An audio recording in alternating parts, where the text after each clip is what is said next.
अमरावती शहरातील स्वच्छतेच्या समस्येकडे लोकप्रतिनिधी आणि महानगरपालिका प्रशासनाचं लक्ष वेधण्यासाठी अमरावती विधानसभा युवक काँग्रेसतर्फे शहर स्वच्छता अभियान हाती घेण्यात आलं आहे। या मोहिमेअंतर्गत शहरातील प्रत्येक प्रभागात स्वच्छता अभियान राबवण्यात येत आहे।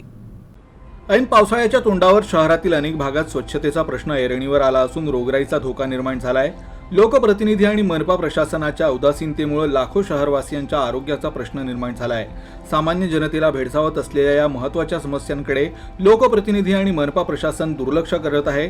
यासाठीच अमरावती विधानसभा युवक काँग्रेसतर्फे शहर स्वच्छता अभियान हाती घेण्यात आला आहे। आपलं शहर आपली जबाबदारी या ब्रीदवाक्यानुसार या मोहिमेअंतर्गत शहरातील प्रत्येक प्रभागात स्वच्छता अभियान राबवण्यात येत आहे। गुरुवारपासून या अभियानाची सुरुवात झाली आहे। नागरिकांमध्ये स्वच्छतेबाबत जागरूकता निर्माण करणं, कचरा व्यवस्थापनाबाबत माहिती देणं आणि सार्वजनिक ठिकाणांची स्वच्छता करणं हे या अभियानाचं मुख्य उद्दिष्ट आहे।